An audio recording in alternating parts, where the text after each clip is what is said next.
Gente, corpo máquina é uma loucura.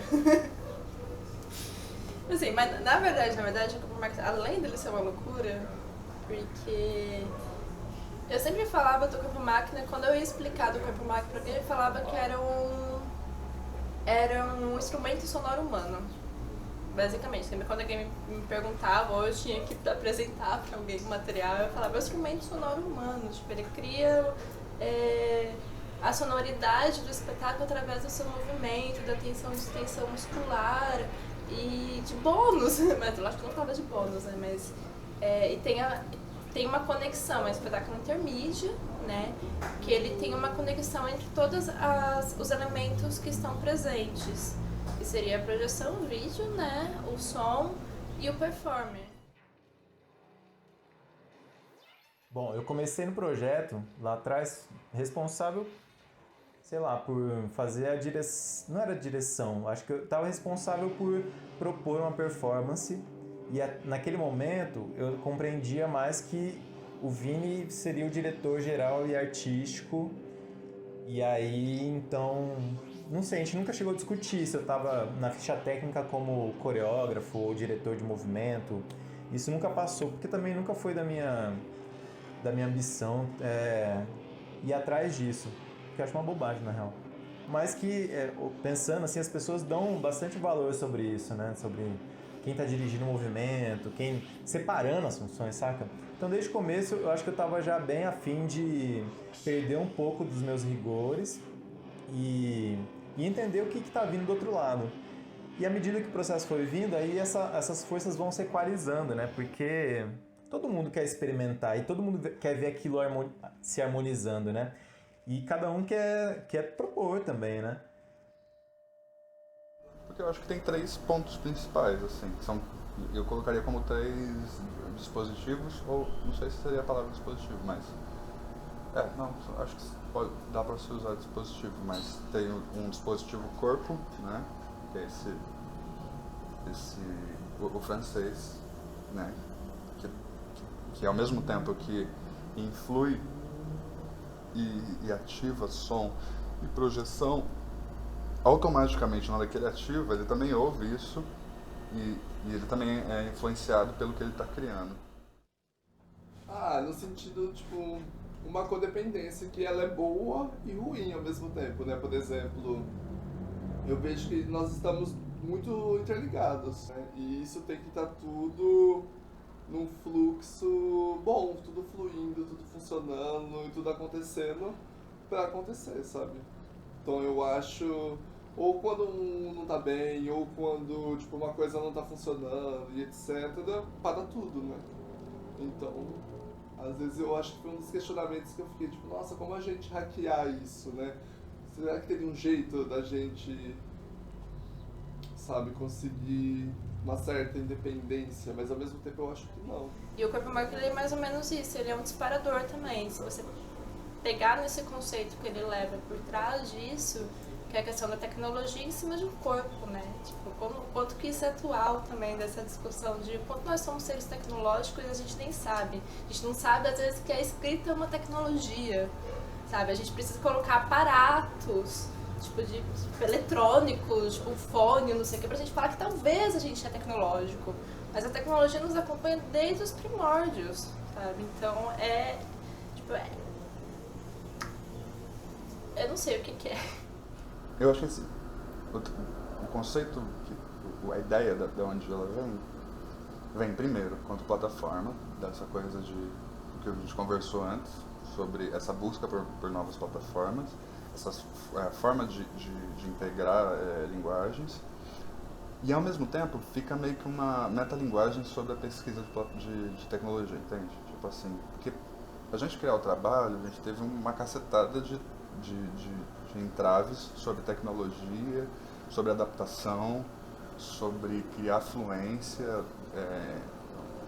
dentro do trabalho, né? Tipo, de olhar e falar, não, isso é sussa, tá? É fácil de fazer, ou a gente sabe exatamente o que está fazendo. E aí, nesses entraves que tem durante a pesquisa, isso também, ele enriquece muito o que tem de conceito, sabe? porque o trabalho fala do próprio trabalho também, fala da própria pesquisa, fala da própria trajetória de criar os dispositivos, né? Corpo-máquina, então, quer discutir como a gente, sensorialmente, numa experiência que pra gente também é bastante sensorial, consegue transmitir tudo isso e a gente de bastidor e também vivenciando aquilo.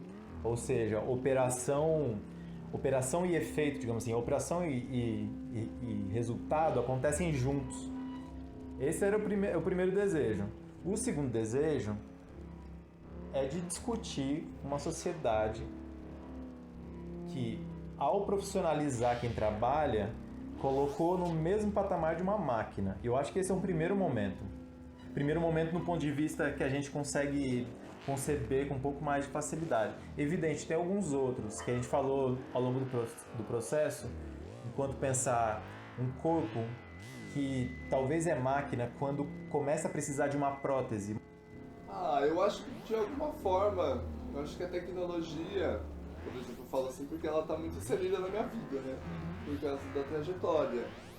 Então eu acho que nesse momento, eu acho uma discussão muito pertinente, sabe? Eu acho que o corpo-máquina, tanto quanto a tecnologia, quanto a parte artística, etc., ele traz esses questionamentos, né? Porque quando eu vejo, né, minha visão de espectador, no caso, me faz refletir sobre muitas coisas, sabe? É um momento que, tipo, falo, nossa, será? Porque eu, pelo menos, vejo como uma forma de uma experiência aquilo, eles experimentando o performer, sabe? Eu sempre vejo, não sei se bem uma raça, alguma coisa, mas me parece muito aquele corpo sendo colocado em teste, numa, tipo, de um experimento. E na minha mente, ele abre muitos questionamentos, sabe? Tipo, o quanto a gente também não é, né? O quanto que a gente é um experimento de alguém, o quanto que as pessoas estão nos vigiando, vendo o que a gente está fazendo, o que a gente busca. Mas pensando nessas próteses que vem um elemento que ele é opressor, que além dele ele ter uma utilidade no produto final que fica um pouco a nosso serviço, mas a gente está debatendo também o quanto a gente não está a serviço das próprias máquinas, os tablets, computadores, celulares, ouvir a música, tudo passa por isso. E existe uma relação muito profunda de codependência, talvez, se a gente não dosar para isso não se tornar uma doença, né? Mas o mundo, a realidade tem exigido que a gente participe desses espaços mediados. E é uma discussão seríssima isso, cara, porque isso desagrega, isso fragmenta, isso individualiza, isso dá cabo para as correntes que tem mais que ser combatidas, que acha que o próprio mérito, a sua disponibilidade de disposição e capacidade individual vai fazer você alcançar pelos seus méritos, os seus desejos. E isso é uma coisa que a gente tem que combater de raiz. E esse contexto não facilita, porque a gente acaba tendo que se virar sozinho. Especialmente agora na pandemia, no isolamento. Você tem que aprender a depender menos das suas relações afetivas. Enfim, a gente foi pressionado a saber se virar. O problema é se a gente gostar. E a propaganda vem só estimulando que a gente goste, que a gente acredite. A gente já nem sabe mais se acredita porque gosta ou gosta porque acredita, né? É muito amplo, entendeu? A quantidade de possibilidades que você tem olhando para o trabalho. E isso eu acho que é a parte que eu mais mergulho do trabalho. Acho super legal, assim, na verdade. Você olhar para um trabalho e uma pessoa vir e falar, caralho, é uma viagem, podia ter tomado um ácido para assistir e tem super a ver com transcendência. Aí outro fala, nossa, ele estava preso dentro de uma jaula. Aí outro fala, nossa, aquilo é o universo. Ah, nossa. Entendeu? Isso é muito doido, velho. É muito legal, acho que talvez esse fosse o intuito maior do trabalho, sabe? Conseguir ter essa amplitude de perspectiva sobre o trabalho do público.